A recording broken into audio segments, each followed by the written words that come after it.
So for people unfamiliar with the company, or even before you explain what it does, maybe how did you first find it? Yeah, so they came in like when they were listing years ago, and I got to admit I was pretty skeptical, you know, and we didn't invest at the time, to be perfectly frank. So heard the thesis, couldn't quite get my head around how the network effect would work. And so we left it, but continually met them. You know, every 6 to 12 months we'd try and meet them. And the more we met Chris, the more we understood what they were trying to achieve, and the more we understood the addressable opportunity, the penetration rates, how it could be monetized over time. That's when we started to get more excited. And so we established a position pretty early on, and we were fortuitous in a way to have done a lot of work on the advertising opportunity before there was kind of any discussion of it. So when they announced that, you know, we were aggressively buying in the screens, and I think we were over 10% of daily volume for a few days there to try establish positions across a number of funds. So yeah, the thesis evolved over time as we got more conviction in the founder and what they were trying to achieve, and obviously advertising added another kind of leg to it all. Well, for those unfamiliar, what does Life360 actually do? Yes, at its core, it's a social networking app. And in its most simplest form, it's like a family location tracking service whereby you all get on it and you can keep an eye on where your family members are. You know, has your kid gone to school? Have they driven home safely?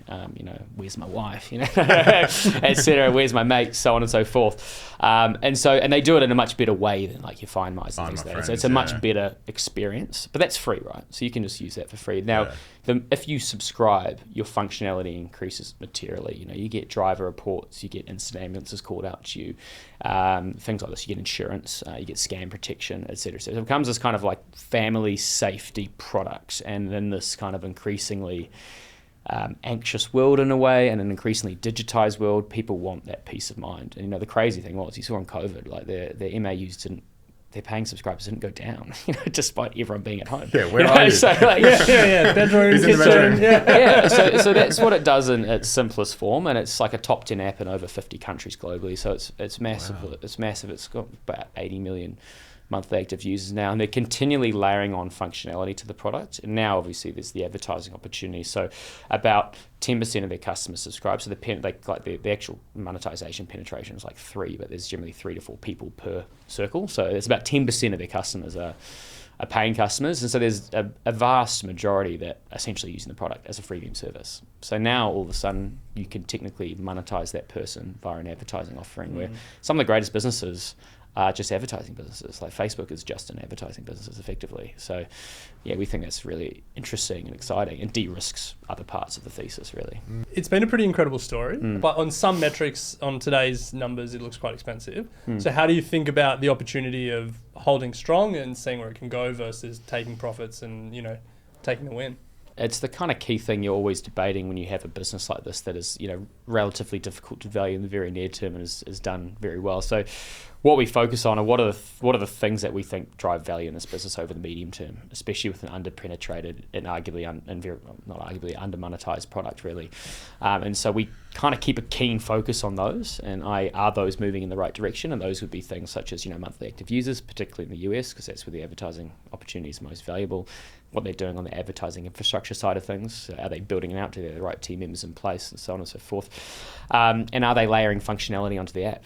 And so if you kind of look at those 3 and determine whether or not those are moving in the right direction, and that's effectively going to make you realize that opportunity, that monetization opportunity over time, which is incredibly lucrative and valuable. It does allow you to kind of hold on to some of these investments a little bit longer, despite, you know, strong share price performances, i.e. the fundamentals are continually improving.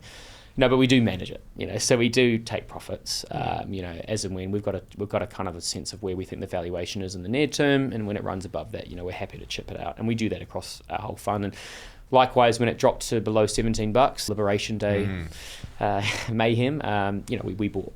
Like we were buying, so it frees you up to be able to do that a little bit more. So it's a constant process, you know, across your whole fund, not just you know, specifically your winners.